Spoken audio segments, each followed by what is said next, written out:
Hello, so today's video is on the feminine energy, and I wanted to share a bit of information about this and what it entails and what exactly it means to be in the feminine energy and what that looks like and how to embody that.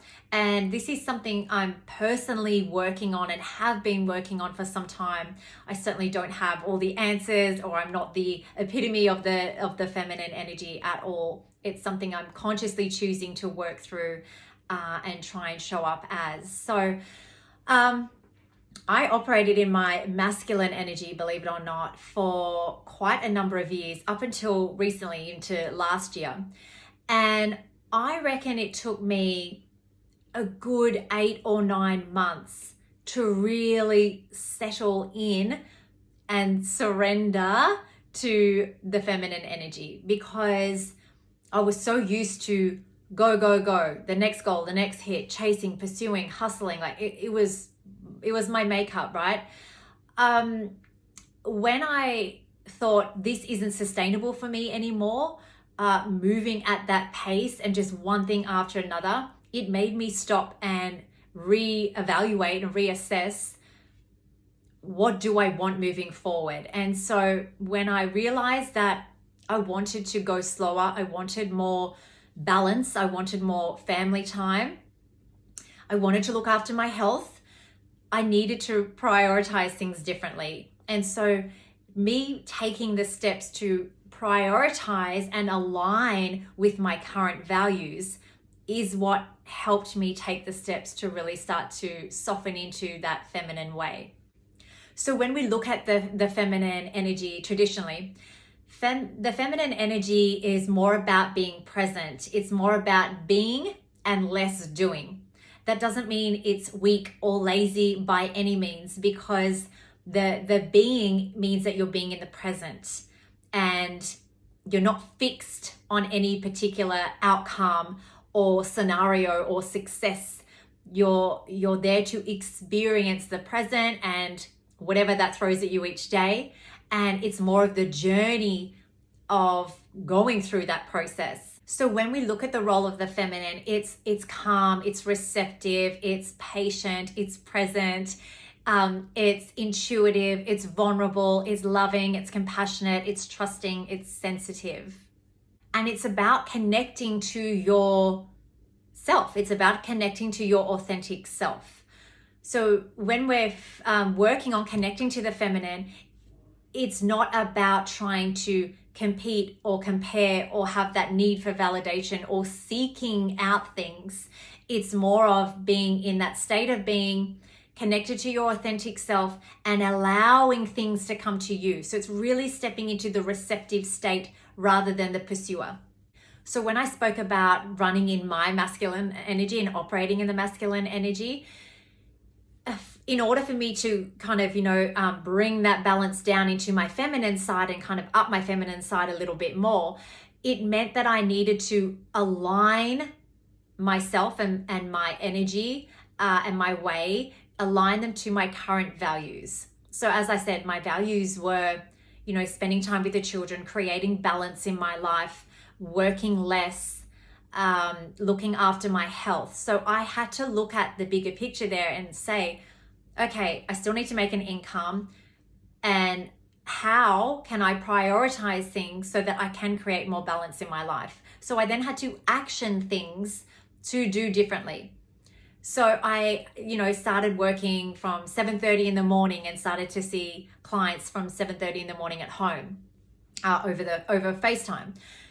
So that meant then that in the day, come 9:30 after school drop off and that, I've then got time to go and do Pilates, go for a beach walk, go and have a swim, go and have a coffee, relax, and get more me time and more of the balance that I was really craving and really needed. So often when people think of values, they look at it in the way of, well, I value money, or I value success, or I value, materialistic items. And for me, it's not about that. It's about aligning to the experience that I want to create.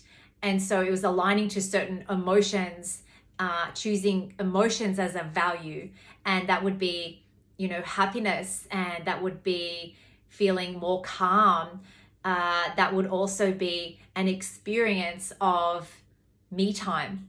And so that's what I chose as a value. And that's what I needed to then align myself to that value to then really start to embody that feminine energy. And also, when we look at the feminine energy, like I said, it's not about the end game. It's not about reaching that goal or achieving the goal. It's about the experience and the journey along the way. Because we as women are fluid. We are not a fixed energy like the male. We are fluid. Therefore, we go through different emotions, and our emotions often guide us into different paths and different ways and different feelings. And each day is all very different as a woman. And so there's a lot of ebb and flows. And that's why as a female, it's really important that we go with that and allow that, and we don't try and shut that down or force ourselves to be differently. So as the feminine, we lean on the masculine energy for security, protection, grounding, action, honesty, loyalty. That's what we lean on the masculine for. And in return, the masculine leans on the feminine for the love, the support, the emotional assistance, stillness, wisdom, and intuition. Because we as women carry this wisdom that the masculine often can't tap into. We have this knowing and this deep connection to everything creative and therefore everything in the universe. Whereas the masculine has the knowledge through learning and through his actions. So they rely on us for that wisdom, that intuition, that knowing, that encouragement in ways, just as we lean on them for the security and the stability and the protection. That's our makeup. That's how we operate, either consciously or unconsciously. And I think in nowadays, when women hear the word feminine, they think that it means staying at home and being a house mom, shutting your mouth and not saying anything or not having an opinion or not being seen, heard, or valued. And that's not what it's about at all. Being the feminine is a very important role. We are the foundation for the family front and for the family unit.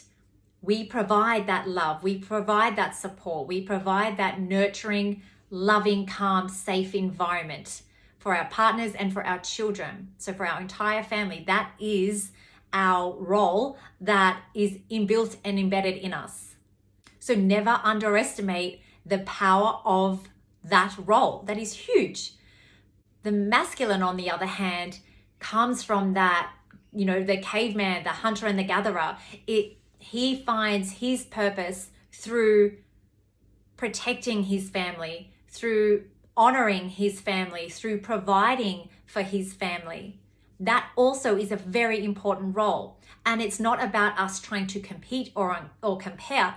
It's about us uniting and working together, because we each have very different strengths. This is where we're equal. The role itself isn't equal, but the importance of the role is very equal. And the feminine doesn't try to fill the masculine role. She simply focuses on her innate instincts of what the feminine is. And so her true power is in her wisdom. Another thing we need to work on is through trusting.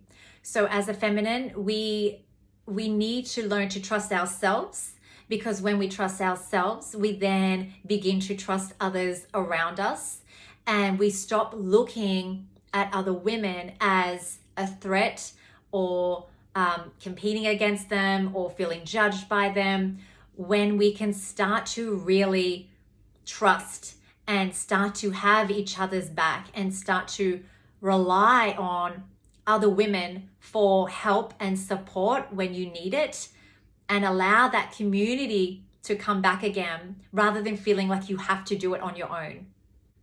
And for the women that work, it's not always necessarily available for them to live off one income. So sometimes, yes, many women have to work, or perhaps they want to work, and there's nothing wrong with wanting to work.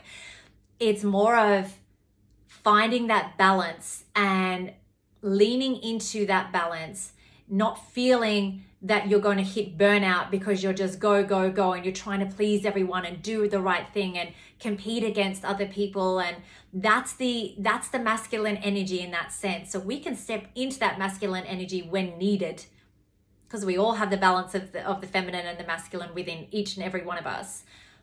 However, we will often reach some kind of burnout because we aren't necessarily built to operate in that masculine energy for long periods of time. So when you are working, it's important that you are finding something that aligns with your values and what you want and how you want things to be. Because as women, everything, like I said, is fluid. Everything is ebb and flow. We don't like to be fixed or locked into something where we feel restricted or restrained. Therefore, we may change our minds of, oh, I want to do this, or I want to do this, and I want to do this. And that's all part of the feminine energy. It's not meant to be a fixed energy. So it's important that you allow yourself to go with the flow and wherever that takes you. And if you are happy and content in what you are doing, then you yourself are already connecting to that feminine energy. But it's when you are busting your chops left, right, and center, you're unhappy, you're then bringing that home to the home environment. You're not keeping up with what you want to do as a mother, what you want to be as a partner, and you're in this go, go, go energy and it feels very overwhelming. That's when you know you're running in the masculine, and it's time to start making some changes and adjustments to bring that feminine balance back into your life. And when the female is operating in her feminine energy, that is very powerful. She doesn't need to be screaming or shouting to be heard. She doesn't need to be waving her arms around to be seen.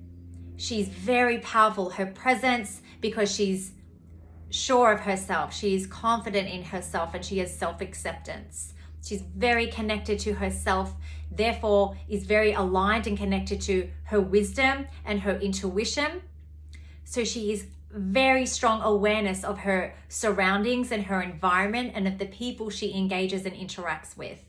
So the point I'm making there is that you don't have to prove yourself.